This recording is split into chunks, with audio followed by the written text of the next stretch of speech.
दिवाळीचा आजचा मुख्य दिवस आहे आणि या दिवाळीच्या मुख्य दिवशी प्रत्येक घरामध्ये दिवाळी साजरी केली जाते. मात्र राजकारण्यांच्या घरामधली दिवाळी नेमकी कशी असते हा आपल्या सगळ्यांना पडलेला खरं तर प्रश्न असणार आहे.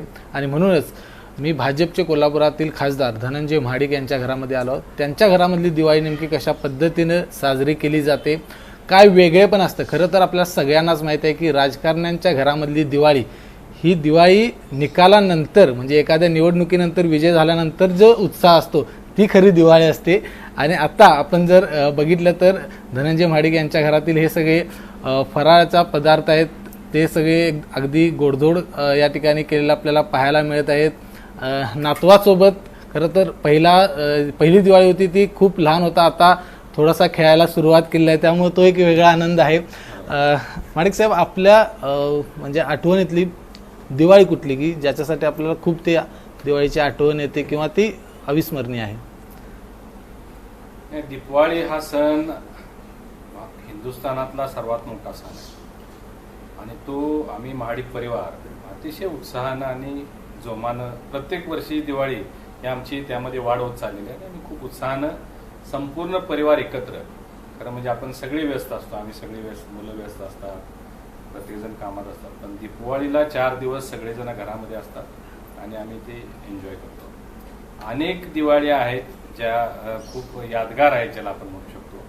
पण पूर्वीच्या काळी ज्यावेळी वडील होते, भाऊ होते, त्यावेळीची जी दिवाळी होती ती दिवाळी आता तशी होऊ शकत नाही, आता ती हयात नाही आहे. आता लोकसभेची जी 2014ची निवडणूक झाल्यानंतरची जी दिवाळी होती ती जोरात झालेली होती. 2019ची राज्यसभेची लोकसभेची निवडणुकीनंतर राज्यसभेत मी 2022 साली गेलो, ती दिवाळी मोठी झाली. त्यावेळी तरी रात्री 3 वाजता खरं तर घरात दिवाळी झाली. अमरेंद्र माझा नातू आला त्यावेळीची दिवाळी मोठी आहे. म्हणजे अशा अनेक दिवाळी आहेत ज्याचा उल्लेख करावा लागेल. कॉलेज वयातील दिवाळी आणि आत्ताची दिवाळी यामध्ये काय फरक आहे? कॉलेजमध्ये असताना म्हणजे कॉलेज वयीन असतानाची दिवाळी खूप छोट्या प्रमाणात असायच्या, कारण त्यावेळी एवढ्या अशा फटाक्या किंवा हे नसायचं. परंतु दिवाळीचं जे महत्व आहे की घरामध्ये आईने बनवलेले, पत्नीने बनवलेले जे फराळ आहे हे गेले 8 दिवस म्हणजे दिवाळीच्या पूर्वी 8 दिवस घरामध्ये हे सगळा कार्यक्रम सुरू असतो. वेगवेगळ्या पद्धतीचे पदार्थ बनवणे आणि ही आपली संस्कृती आहे. ती संस्कृती जोपासायच्या दृष्टिकोनातून आम्ही कधीही आमच्या कुटुंबात बाहेरून काही खरेदी करत नाही. ते फराळाचं साहित्य सगळं आई, पत्नी, बहिणी या सगळ्या मिळून हे सगळं फराळ करतात. आणि हे त्यावेळी थोडं छोट्या प्रमाणात होतं. आता जसं जसं मुलं मोठी होत गेली, परिस्थिती आता बरी आहे, त्यामुळं आताचा त्या दिवाळीमध्ये फरक आहे. मी वहिनींना खरं तर विचारेन की तुमच्या आठवणीतली दिवाळी नेमकी कशी आहे, म्हणजे आधीची की आता महाडिक घराण्यामध्ये आलेली? अवघड प्रश्न. दोन्हीकडे तेवढीच मजा यायची, पण नक्कीच इथं लग्न होऊन आल्यानंतर जितके काय वर्ष लग्नाला झाले तिथंच दिवाळी साजरी केली. मला वाटतं प्रत्येक मुलानंतर ती दिवाळी स्पेशलच होती. म्हणजे ती झाला दोघं आता जास्ती करून म्हणजे नातवंड आल्यामुळं दिवाळी खूपच स्पेशल आहे माझ्यासाठी. असंच आनंदमय वातावरण असते, सगळेजण आपापल्या तयारीत. म्हणजे असं की आता 4 दिवस काय घालायचं, मग सगळे कपडे व्यवस्थित काढून ठेवणे, प्रत्येक दिवशी कुठले घालायचे, कोण मॅचिंग करणार आहे का, कोण नाही, अशा सगळ्या गोष्टी होत असतात. फराळाचं जसं साहेबांनी सांगितलं, सगळे मिळून फराळ करण्याचं खूप वेगळी मजा असते. आणि शॉपिंग ऑफकोर्स काय घेणार आहे, पाडवा आहे, साहेबांच्या पाठीमागे असतेच की पाडवा आहे, काय देणार आहे, ही अशी आमची दिवाळी छान साजरी होते. आणि सगळ्यात महत्वाचं की दिवाळीच्या पहिल्या दिवशी आम्ही येलूरला जातो, सगळं पूर्ण महाडिक कुटुंब. आणि आता त्यात वाढच, म्हणजे माझे सासरे त्यांचे 7 भावंड, नंतर ही 11 जण, आणि आता जवळजवळ ही म्हणजे पृथ्वीच्या जनरेशनमध्ये 17 मुलं आणि तशा बहिणी असतात. हे खूप मोठा परिवार आहे आणि आनंदाने उत्साहाने असतो. म्हणजे मुलं पण आता थांबलेली असतात की बाबा केव्हा जायचं येलूरला आणि दिवाळी साजरी करायची सगळ्यांनी मिळून. आणि आता तर आमचं 4थं जनरेशन आहे, त्यामुळं नक्कीच यावर्षी आणखी मजा उत्साह असणार. दिवाळी म्हटलं की फराळ हा ठरलेला असतो. आता तुमच्या समोर हा सगळा फराळ आहे. हा फराळातील एक एक नाव तुमच्या घरातील सदस्यांना ठेवायचं आहे. तर याच्यातलं लाडू तुम्ही कुणाला नाव द्याल?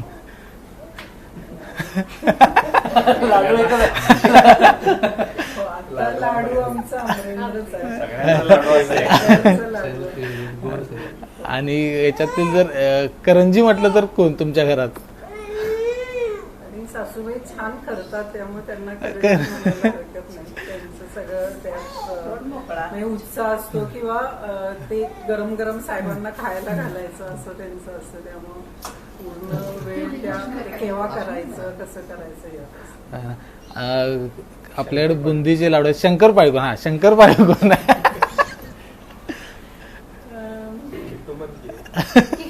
गोड शंकरपाळी आणि चकली सारखं सरळ कोण आहे ते शंकरपाळी कृष्णाला दिल्या. हो, नक्की. सगळ्यात शेंडे फळ आहे, हा, गोड पदार्थ आहे. अरे काय काय चालू इकडे नातवाचा सगळा पराक्रम चालू आहे. फराळ म्हटल्यानंतर सगळा फराळ. आता ते शेव उचललेलं आहे. हेच मजा आहे ना. आणि चकली आहे. चकली कुणाला तुम्ही द्या? झाली की सगळी घरातली. नाही नाही, चकली आहे. तिकट विचार भाकरवडी, भाकरवडी. भाकरवडी. तिकट भाकरवडी. मला भाकरवडी आवडते सगळ्यात. तुला आवडतं? तर सगळ्यांनी एक सगळ्यांचे एक एक पदार्थ आणि आहे. साहेबांना आवडता कुठला पदार्थ घेतला आणि तुम्ही आवडीनं कुठला केलाय पदार्थ साहेबांच्यासाठी? साहेबांना चकली आवडते. मी म्हणलं जसं आईची करंजी आवडते. सगळ्यांनी मिळून केले. माझं काही जर स्पेशालिटी नाही जसं, पण सगळं मिळून आम्ही हे करतो. साहेबांच्यासाठी आता एक प्रश्न असणार आहे की खरं तर आता आपल्या सगळ्या राज्यामधली ही सगळी परिस्थिती जर बघितली तर एकूणच काय नेमकं वाटते, कशा पद्धतीनं संपूर्ण नागरिकांची दिवाळी साजरी होत असेल असं वाटतंय? काय अजून केलं पाहिजे? सरकारकडून काय अपेक्षा आहेत किंवा सरकारने हे केलं पाहिजे नागरिकांसाठी? राज्यामध्ये गेल्या 1 वर्षामध्ये जे महायुतीचं सरकार सत्तेमध्ये आलं त्याच्यामध्ये सन्माननीय मुख्यमंत्री एकनाथजी शिंदे साहेब, सन्माननीय उपमुख्यमंत्री देवेंद्रजी फडणवीस साहेब आणि आता अजितदादा एकत्र आले. हे खरं म्हणजे सर्वसामान्यांचं सरकार आहे. सर्वसामान्यांच्या अडीअडचणी जाण असणारं सरकार आहे. तुम्ही पाहिलं असेल की 2.5 वर्ष ज्यावेळी महाविकास आघाडी सत्ता होती सगळे प्रकल्प बंद ठप्प झालेले होते. या 1 वर्षामध्ये हे सगळे प्रकल्प चालू करण्याची किंवा चालना देण्याचे प्रयत्न झालेले, सुरुवात झालेली आहे. मोठ्या प्रमाणात इन्फ्रास्ट्रक्चर डेव्हलपमेंट व्हायला लागलेलं आहे. मोठ्या प्रमाणात सामान्यांच्यासाठी योजना यायला लागलेल्या आहेत. मग महिलांसाठी आलेल्या आहेत, युवकांसाठी आलेले आहेत, रोजगाराच्या स्किल डेव्हलपमेंटच्या अनेक योजना आलेल्या आहेत. अनेक वर्षांच्या मागण्या असणाऱ्या आशा सेविका असतील किंवा म्हणजे तो जो एक घटक होता ते प्रत्येक दिवाळीला आपल्याला आंदोलन पाहायला मिळायचं. यावर्षी ते आंदोलन आपल्याला पाहायला मिळालं नाही. एसटी ड्रायव्हरांचं एक दरवर्षी आंदोलन असायचं. यावर्षी तेही त्यांनाही काही ना काही देण्याचं काम झालेलं आहे. एकंदरीत जर बघितलं तर सर्वसमावेशक काम या सरकारचं आहे. मध्यंतरी तुम्ही ज्याचा उल्लेख केला की मराठा आरक्षणासंदर्भात सुद्धा खूप मोठी व्यापक लढाई सगळीकडे सुरू झाली होती. सगळे त्यामध्ये समावेश झाले होते आणि दिवाळीच्या तोंडावर याचं काय होणार ही एक चिंता होती. कारण ते जर आंदोलन चालू राहिलं असतं तर खूप मोठ्या प्रमाणात व्यापाराला, व्यवसायाला सुद्धा अडचण निर्माण झाली असती. राजकीय मंडळी फिरत असताना काही गोष्टी घडल्या, त्याचाही कुठेतरी परिणाम सर्व विकास कामांवर झाला असता. परंतु राज्य शासनानं मध्यस्थी करून मनोज जरांगे पाटील यांचं जे उपोषण सोडवलं त्यामुळं हे सगळं परत सुरळीत झालं आणि तुम्ही बघताय की या 15 दिवसामध्ये अत्यंत जल्लोषामध्ये सगळीकडे दिवाळीचा आता हा उत्साह सुरू झालेला आहे. खूप मोठ्या प्रमाणात खरेदी व्हायला लागलेली आहे, खूप मोठ्या प्रमाणात उलाढाल व्हायला लागलेली आहे आणि दिवाळी सुखकर झालेली आहे. आणि मी सांगितल्याप्रमाणे की सर्वांनाच न्याय देण्याची भूमिका या सरकारनं केलेली आहे. आणखीन अनेक प्रकल्प भविष्यात येतील याची मला खात्री आहे. आता थोडं मी क्रिशकडे येतो की तुझ्या संकल्पनेतली दिवाळी नेमकी कशी आहे, तू काय काय काय दिवाळीला करतोस? प्रत्येक वर्षी दिवाळीला मला वाटतं आमच्या फॅमिलीमध्ये जी सगळ्यात युनिक गोष्ट आहे की आम्ही सगळे एकत्र येतोय. म्हणजे पहिला जो दिवस असतो दिवाळीचा तेव्हा येल्लूरमध्ये आमचं गेट टुगेदर असते, ज्यामध्ये पूर्ण महाडिक परिवार तिथं उपस्थित असतात आणि मला वाटते फॅमिली एकत्र येणार आणि आमच्या बरोबर एकमेकांवर टाइम स्पेंड करणार, हीच माझ्यासाठी सगळ्यात चांगली गोष्ट आहे. आणि मी स्वतः एक युट्यूबवरती कॉन्टेंट क्रिएटर असल्यामुळं माझ्या तर लाखो फॉलोअर्स आहेत आणि त्यांना सगळ्यांना आमची फॅमिली पाहायला सुद्धा खूप आवडते. तर मला हा माझा कॉन्टेंट सीझन आहे असं पण मी म्हणू शकतो. तू आता तुझ्या दोन्ही भावांना दिवाळी संदर्भातले काय तुझे प्रश्न असतील, तुझ्या मनात काय असेल तर ते विचारायचे आहेत. दिवाळीबद्दल विचारतो. काही आणखी दुसरं काय विचारायचं असेल तर विचार. एक प्रश्न मी असा विचारला की तो रिपोर्टर व्हायचा. हा. प्रत्येक वर्षी किल्ला बांधणं ते बनवणं हे दिवाळीची एक परंपरा आहे. तर आता आपण सगळे मोठं झालेलो आहे आणि लहानपणी आपण ते प्रत्येक वर्षी करायचो.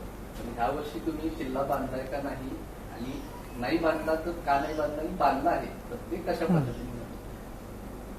नाही, मला लहानपणीच्या भरपूर आठवणी आहेत की आपण सगळे मिळून, आणि आपण तिघच नाही तर आपले सगळे म्हणजे कझिन्स हे इकडे येऊन आपण घरी किल्ला बांधायचो होता. आपण घराचं काम निघाल्यामुळे ह्या घरी शिफ्ट झालोय आणि तसंच कामामध्ये सुद्धा फार व्यस्त झालोय. तर ह्या वर्षी मला वाटतं अनेक वर्षानंतर असं झालं की आपण किल्ला बांधलेला काही आहे. आणि आपण कालच तिरुपतीला जाऊन आलो आणि किल्ला बांधण्याची प्रक्रिया 3-4 दिवस आधी आपण करत असतो. या वर्षी आपण किल्ला रेडीमेड आणलेला आहे आणि अमरेंद्रचं पण वय असं आहे की तो अजून त्याला म्हणजे किल्ला बांधण्याच्या ह्याच्यात तो म्हणजे त्या सहभागी होऊ शकत सहभागी होऊ शकत नाही. पण आपण या वर्षी रेडीमेड किल्ला बांधलेला आहे. पण मला खात्री आहे की नेक्स्ट इयर त्याच्या पुढच्या वर्षी जसं जसं अमरेंद्रला जास्त समजेल तसं आपण परत त्या प्रक्रियेत आपण चालू करणार आहे. जसं आपण लहानपणापासून एकत्र मिळून किल्ला बांधत गेलो, मला वाटते एक वर्ष मला आठवतंय ज्याच्यात आपण जवळजवळ 100 मावळे उभा राहतील एवढा मोठा किल्ला बांधला होता. आपण आपला वरांडा बऱ्यापैकी पूर्ण भरून टाकला होता. तर त्या ह्याच्यात मला बऱ्याचशा आठवणी आहेत. आणि जसं आता विश्वराजांनी सांगितलं, आपण पुढच्या वर्षी नक्की अमरेंद्रच्या हस्ते आपण हा किल्ला बांधूया आणि त्याच्याबरोबर त्याच्या सगळ्या भाऊ बहिणींना घेऊन किल्ला कसा बांधायचा हे आपण नक्की प्रयत्न करूया. आणि सगळ्यांना आपण दिवाळीच्या शुभेच्छा देतोय महाडिक फॅमिली म्हणून. तर आपण आता तिघांनी म्हणजे साहेबांनी त्यांच्या वेळची दिवाळी सांगितली, तुम्ही तिघांनी तुम्ही कसे लहानपणापासून दिवाळी करत होता ते सांगितलेलं आहे. आता आपण एक थोडीशी स्पर्धा घेणार आहे सासू सुनेमध्ये आणि ही अगदी 1 मिनिटामध्ये हे करायचं आहे. दिवाळी म्हटले की रांगोळी ठरलेली असते. आता 1 मिनिटांचा वेळ देणार आहे दोघींनाही की 1 मिनिटामध्ये कोण लवकर रांगोळी काढतंय.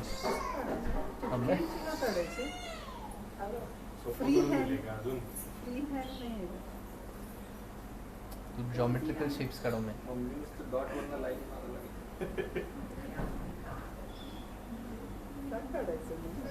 कारण याचा निकाल आहे ते साहेब देणार आहेत.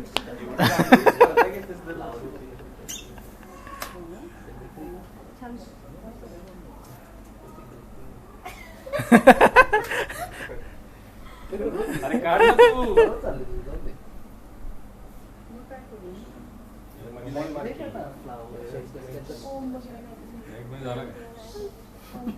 झालं काय विषय?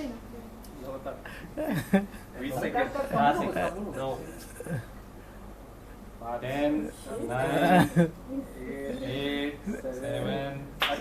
6, 5, मला फ्री हँड काढायचं. तुम्हाला कोण सांगितलं जे काय काढते काढायचं. मी रिझल्ट आहे ना. बर, खूप छान पद्धतीने दोन्ही रांगोळी निघालेल्या आहेत. आता साहेब कुठला निकाल आपण मदत तुम्हाला केली. अरुंधतीच आहे. तर आपण पाहू शकता वैष्णवीची पूर्ण झालेली आहे, अरुंधतीची थोडीशी अजून अपूर्ण आहे.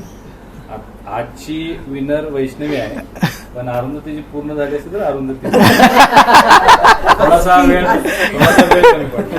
तर मी तुम्हाला विचारेन की तुमची दिवाळी, आठवणीतली दिवाळी कोणती आहे नेमकी? कशा पद्धतीची तुम्ही साजरी केला दिवाळी?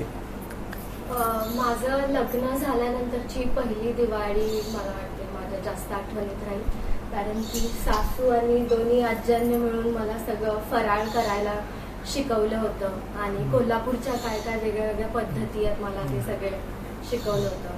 सासूंनी मला दागदागिन्यांनी पूर्ण सजवलं होतं आणि काय फराळामध्ये काय बनवलं होतं? मी करंजा बनवलं होतं असं स्टार्स आणि मूनच्या ते जे कोल्हापूरला असते मराठवाड्यात असं नाही. पृथ्वीराजना आवडलेलं का? पृथ्वीराज मला सगळेच आवडते तिने जे सगळं का